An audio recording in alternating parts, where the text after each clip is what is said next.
So take me back to that day on February 17th. You were first on scene. Yes, actually listening to radio chatter from another scene, I was wondering what the other chief had, but then mine came in and arriving on the scene to find a street filled with water and ice.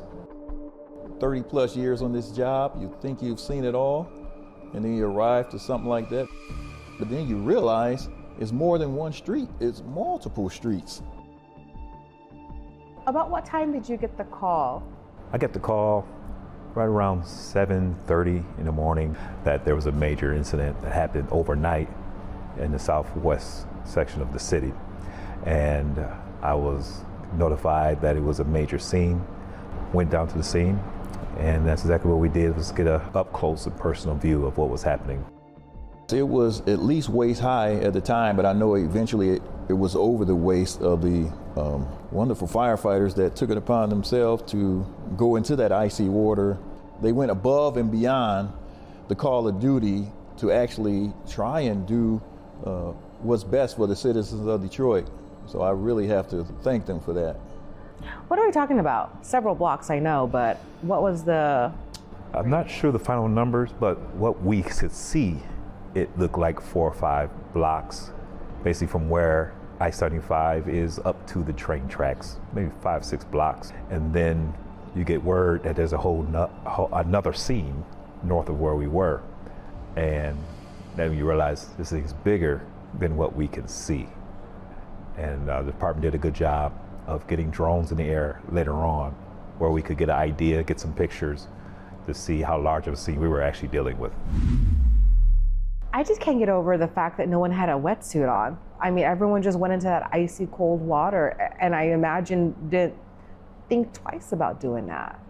Well, firefighters are amazing at their job, Detroit firefighters, that whether it's a fire or even a flood, if there are people that need our help, we're going to do our best to go in, think of self secondarily, and help that victim primarily to get them out of that situation the best way we can, the most imaginative resources we can use.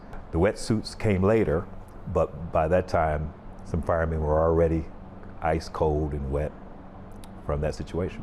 Because of icy cold weather and the fact of possible frostbite, hypothermia can set in quickly in that water, as a number of them had to deal with. And you know, in some of the basements, residents were saying that the water was rising, so now that tension on the firefighters, how are we gonna get these people out of here before they are really in another dire situation?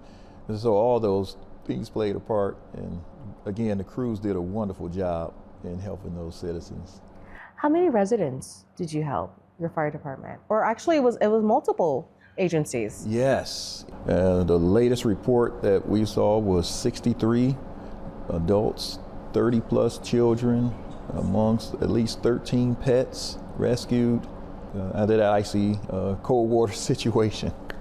I remember talking to a family when I got there in the morning. Half of them were still in the house, and so the other 3 were, out and away from the flooding. What was it like to see the reunification of families? It was amazing. You saw reunification in several different ways. There were people that were coming to the scene that didn't live there, but their family member did. And I remember one family where elder mom came out of the floodwaters being led by fire department personnel. And I guess it was her son and his wife met them on dry land, greeted them as if they hadn't seen each other for a very long time. And when you can have that impact, you feel very good about what you did that day. When you see people coming out of the houses and coming down the street, whether by boat, whether by a front loader, or just being walked out by fire personnel, you know you did something good that day when you can bring families back together. Nothing tragic took place, and they're able to reunify. And so if you feel real good when that happens. How do you remember that day? On this job, again, you think you've seen it all. I've dealt with flooded streets, flooded freeways in the summertime.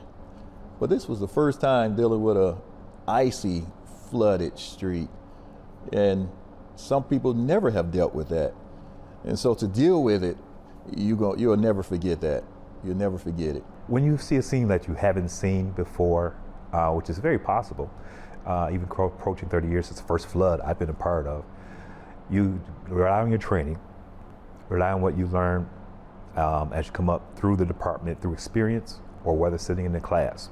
And you put all of that into play, and you just hope and wish for the best outcome when that is all said and done.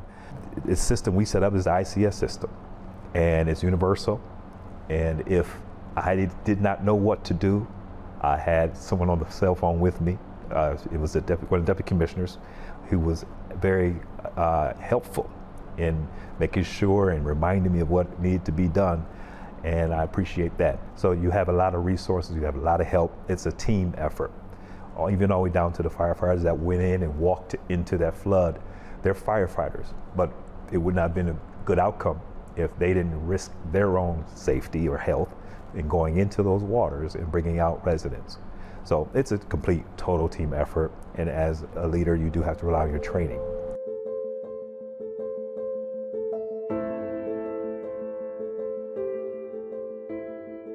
I think a lot of people living in that neighborhood, whether they needed rescuing or were just watching from afar, would say what the crews did, certainly heroes.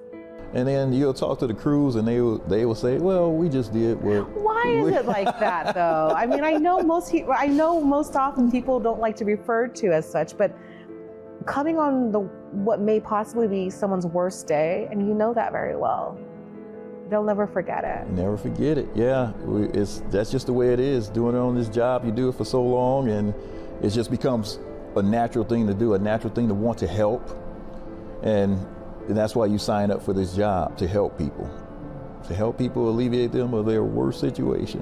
Why is it? I'm going to ask you the same question, that firefighters have a hard time being acknowledged as heroes? Well, as you said earlier, it's a calling, and sometimes you just do your job. In this time society where people need to have pat on the back for every little thing, firefighters are different, where sometimes we shy away from the pat on the back.